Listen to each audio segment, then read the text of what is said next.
Muito bem, pessoal, a partir deste vídeo vamos estudar a lei orgânica aqui do município de Santo Antônio da Patrulha.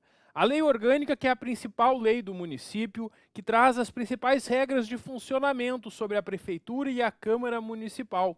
Vamos conhecer todas essas regras e eu sempre vou mostrando para vocês ao longo das aulas como que isso pode ser perguntado na prova do nosso concurso. Quando concluirmos o estudo da lei, teremos um simulado com questões que eu elaborei no estilo da banca para que vocês possam fazer um treino ainda antes da prova.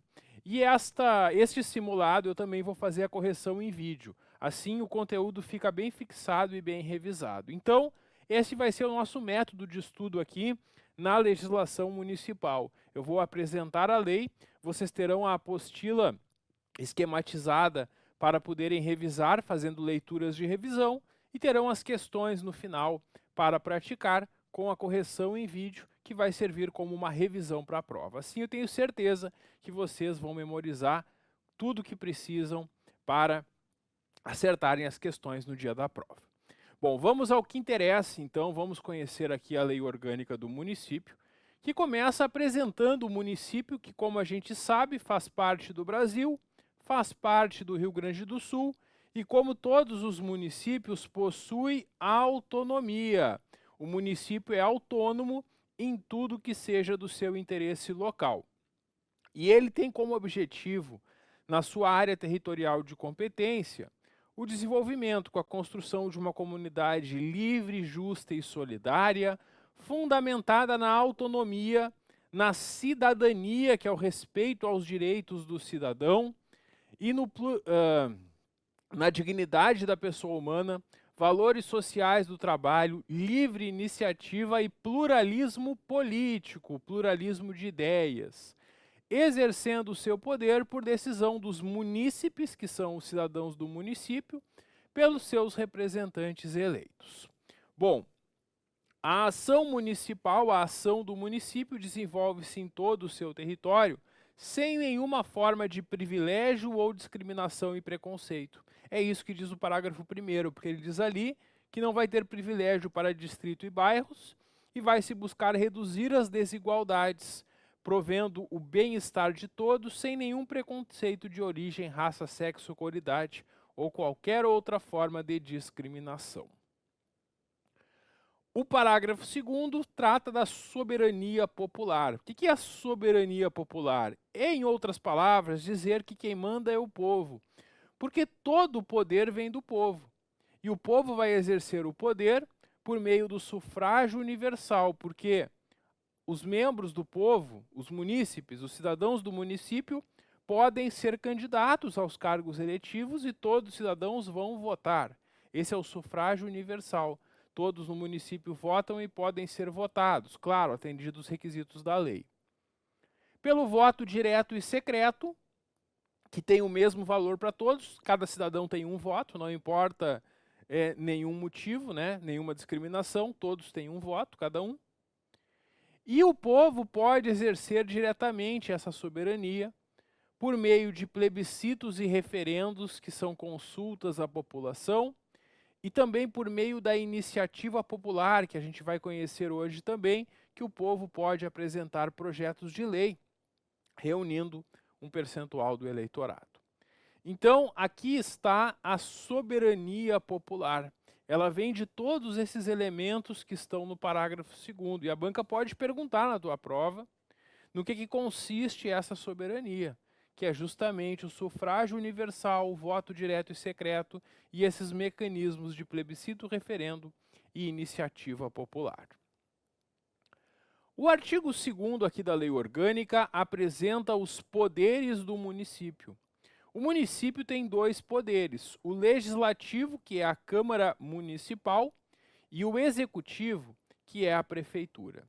E aqui vocês têm que ter atenção, porque no município não existe poder judiciário. O poder judiciário é sempre estadual ou federal. Os municípios não possuem poder judiciário. E a banca pode fazer uma pegadinha na tua prova, tentando te enganar, afirmando: são poderes do município independentes e harmônicos entre si, o legislativo, executivo e judiciário. Se a banca afirmar na tua prova que o poder judiciário é um poder do município, está errado. O município tem somente 2 poderes. Quando tu estuda a Constituição Federal, lá na Constituição tu vai encontrar os 3 poderes. E numa questão sobre a Constituição Federal, eles podem perguntar quais são os poderes da União ou do Estado, e aí serão esses 3 poderes. Agora, uma questão sobre a lei orgânica aqui do município só pode exigir os 2 poderes do município, que são o legislativo e o executivo. Cuidado com isso na hora da prova. Símbolos do município são o hino, a bandeira e o brasão municipais, e o município, objetivando integrar a organização, planejamento e execução de funções de interesses regionais comuns, pode associar-se aos demais municípios limítrofes. Municípios limítrofes são os municípios vizinhos que fazem limite com o município.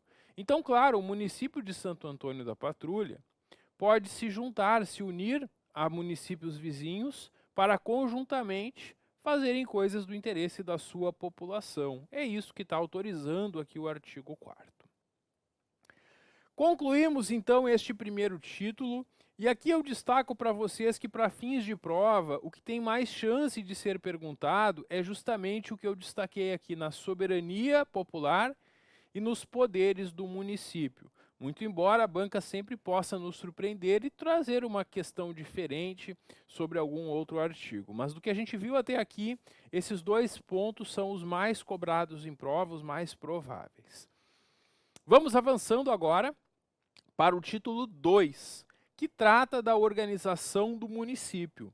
A gente tem que o município, como a gente já sabe, possui autonomia política, administrativa e financeira, e é organizado e regido por esta lei orgânica, seguindo, claro, as regras da Constituição Federal e da Constituição Estadual. Como que se expressa essa autonomia do município? Por que eu posso dizer que o município é autônomo? Eu posso dizer que o município é autônomo porque o povo vai às urnas e elege diretamente os seus representantes, os seus vereadores que compõem o poder legislativo. Nessa mesma eleição de 4 em 4 anos, o povo também elege prefeito e vice-prefeito que vão compor o poder executivo. Existe uma administração própria que cuida do interesse local, que é a própria prefeitura. E o município decreta e arrecada os tributos da sua competência. Por meio dos tributos, ele vai arrecadar recursos para prestar os serviços públicos. Por esses 4 motivos, eu posso perceber que o município de Santo Antônio da Patrulha é autônomo.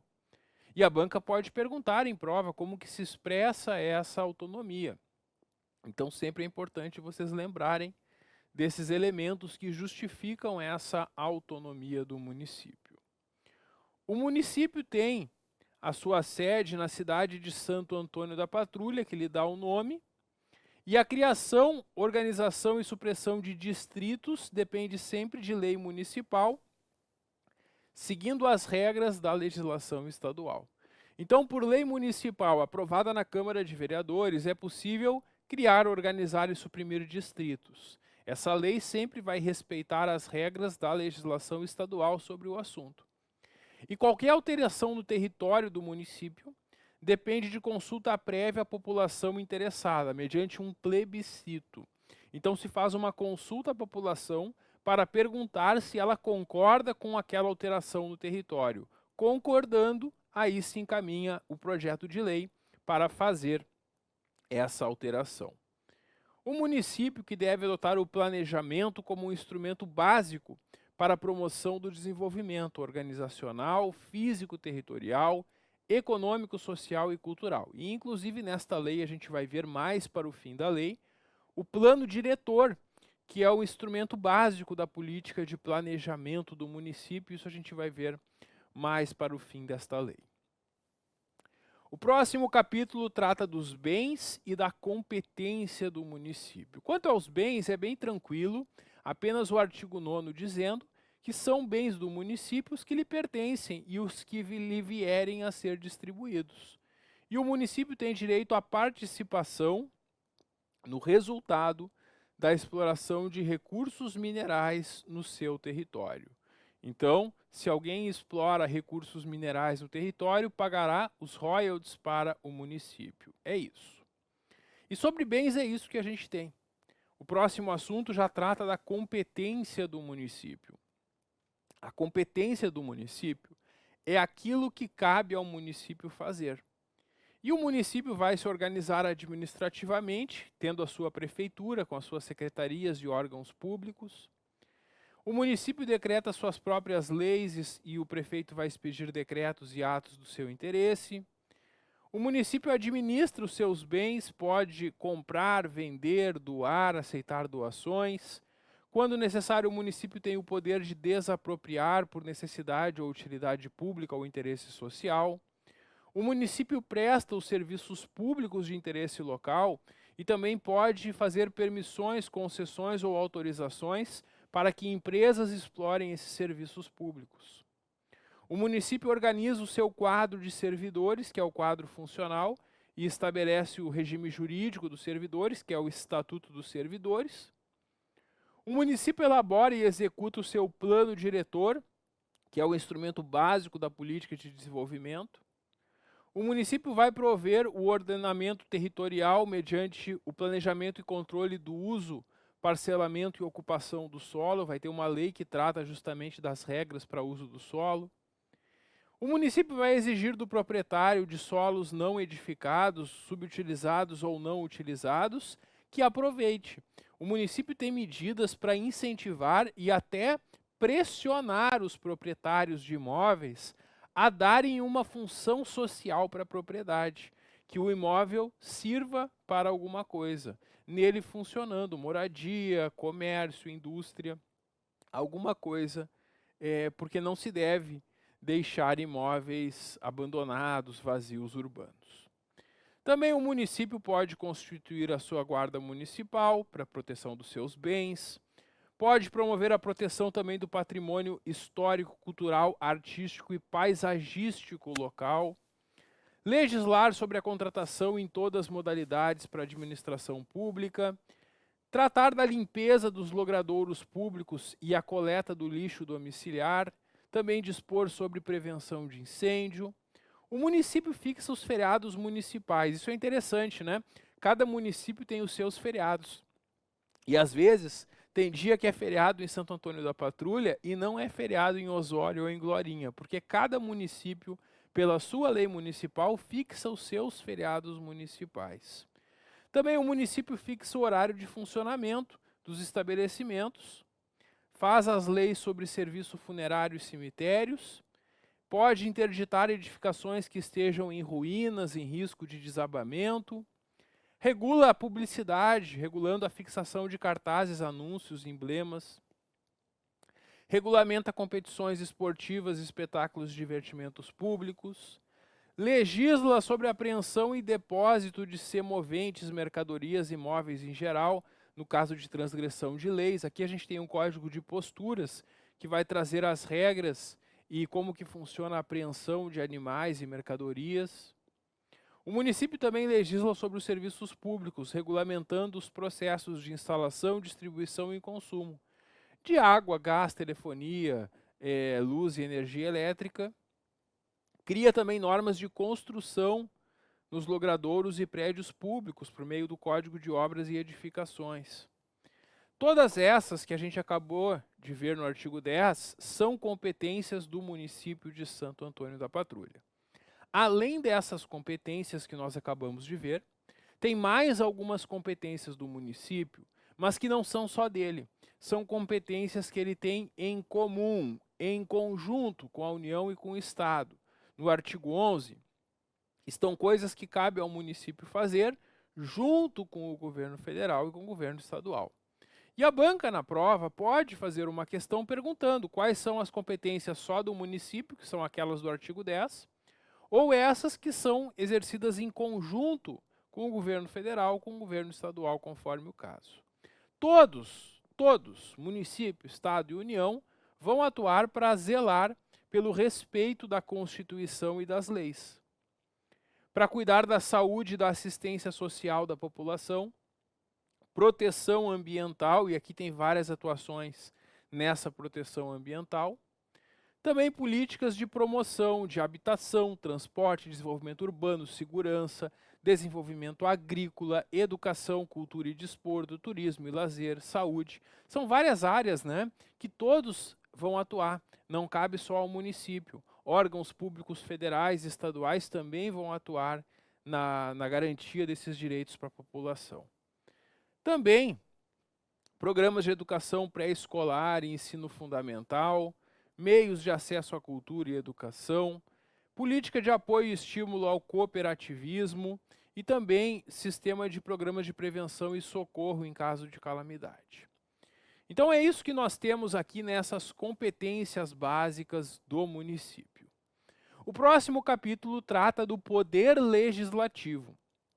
E a partir de agora, nós vamos conhecer o funcionamento da Câmara Municipal de Vereadores. Vamos ver todas as regras sobre a Câmara e depois veremos as regras também sobre a Prefeitura, que é o poder executivo.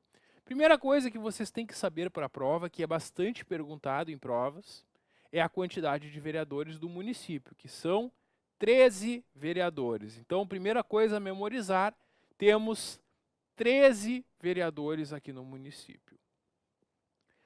No primeiro ano de cada legislatura, o que é uma legislatura? Legislatura é um mandato de 4 anos. No primeiro ano de cada mandato dos políticos no município, a Câmara vai se reunir no dia 1º de janeiro para dar posse aos vereadores, prefeito e vice-prefeito. Então, aqueles que foram eleitos no mês de outubro vão tomar posse no dia 1º de janeiro.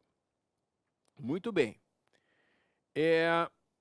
Nessa data, dia 1º de janeiro, após a posse dos vereadores, prefeito e vice, a Câmara também elege a sua mesa. A Câmara vai eleger quem vai ser o presidente da Câmara, vice-presidente, secretário e também comissões da Câmara.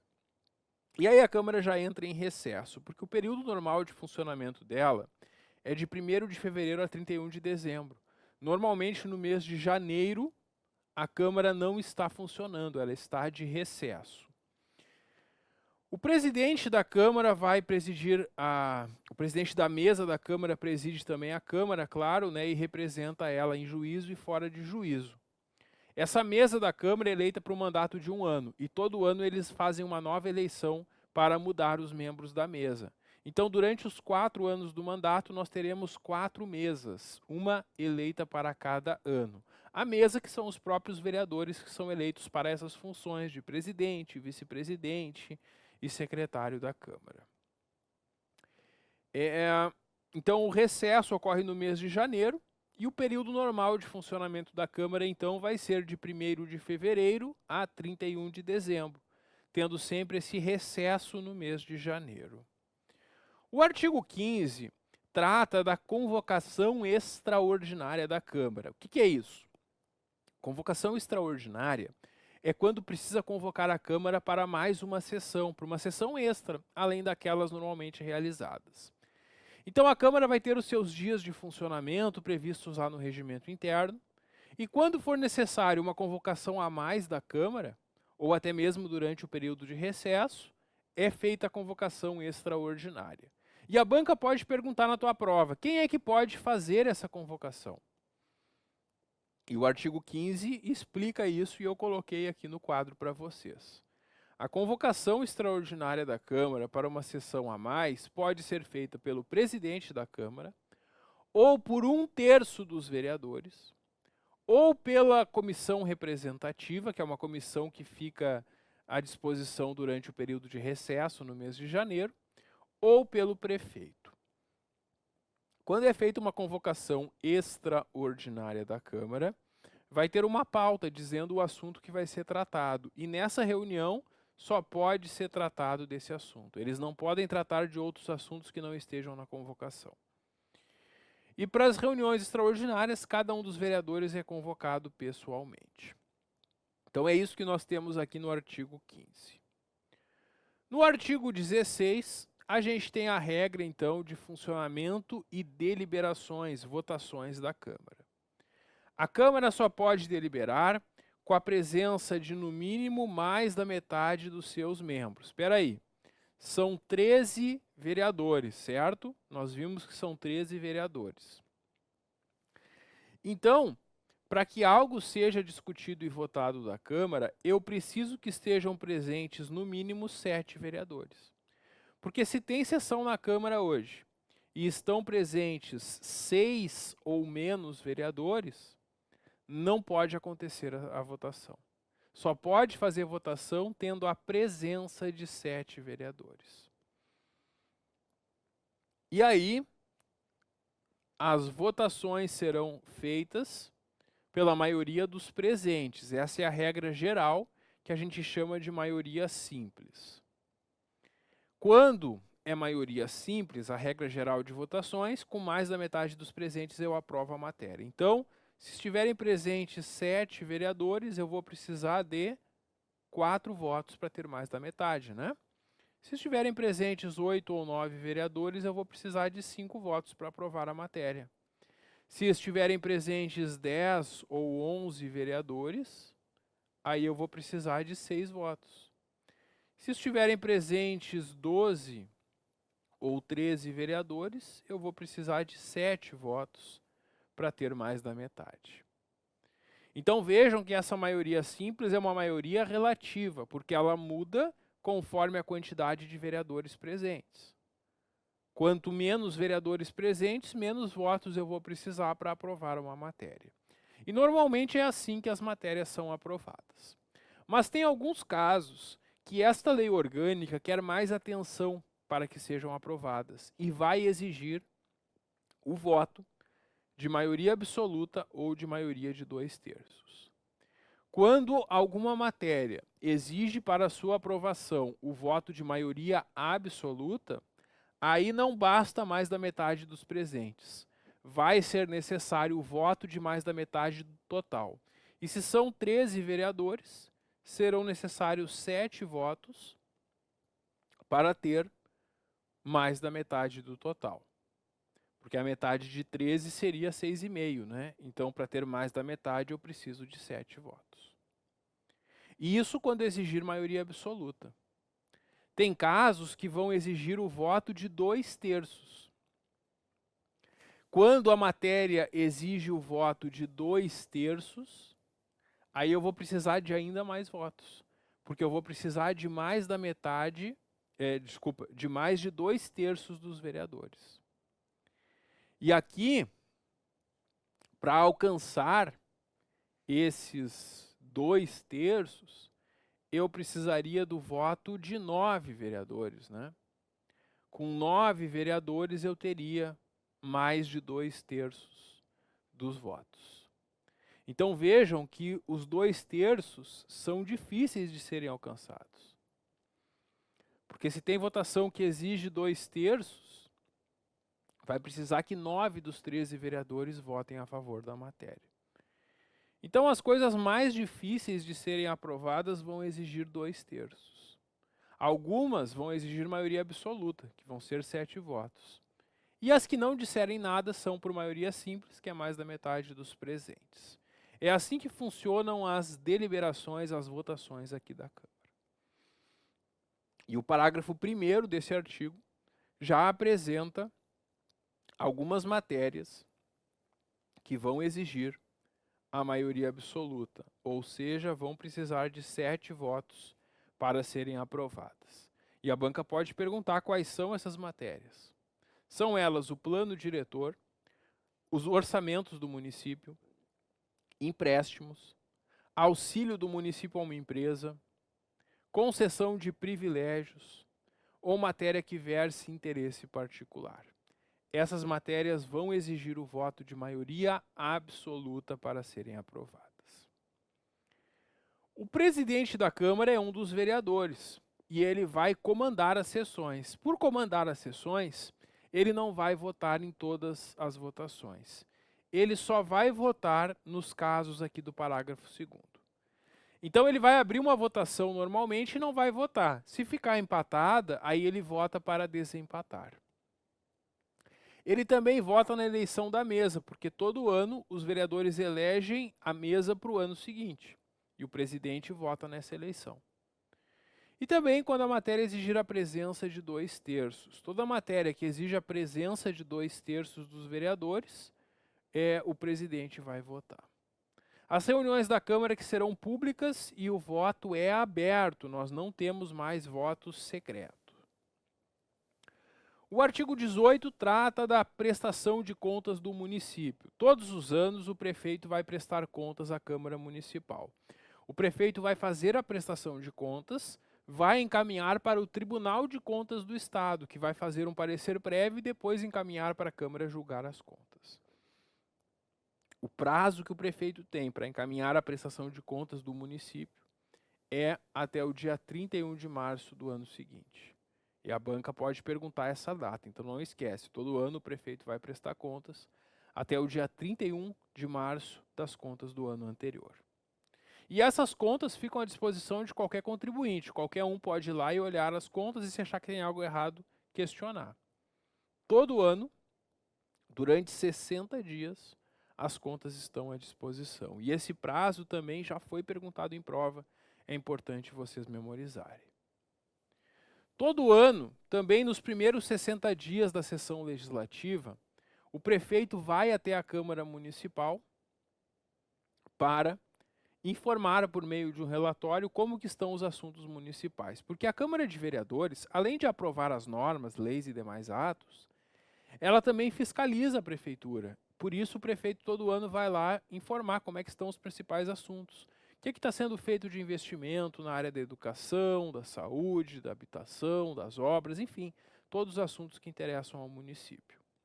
Além disso, sempre que o prefeito quiser expor algum assunto, ele também vai combinar com a Câmara uma sessão para que a Câmara receba o prefeito.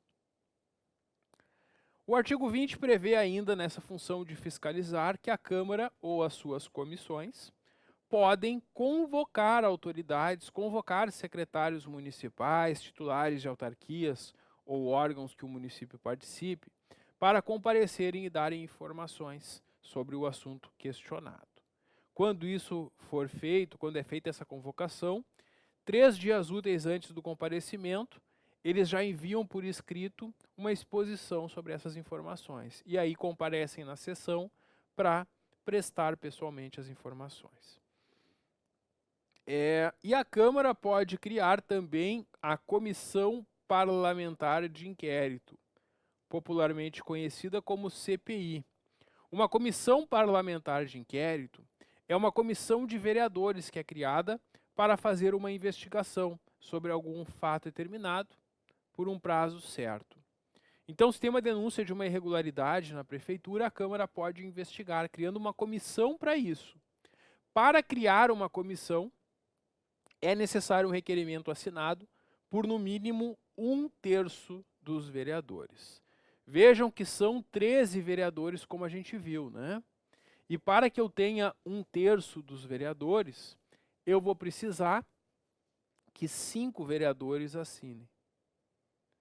Porque 1/3 de 13 dá mais do que 4. Por isso, 4 não bastam. Eu precisaria de 5 vereadores assinando para que eu tenha 1/3. Então, pessoal, sempre que for criar uma CPI, é necessário que 5 vereadores concordem. Então é isso que nós temos nessa primeira parte aqui sobre a Câmara Municipal. Ainda temos mais coisas para conversar sobre o Poder Legislativo, mas vamos deixar para o próximo vídeo. Dá um clique que eu já volto. Até logo!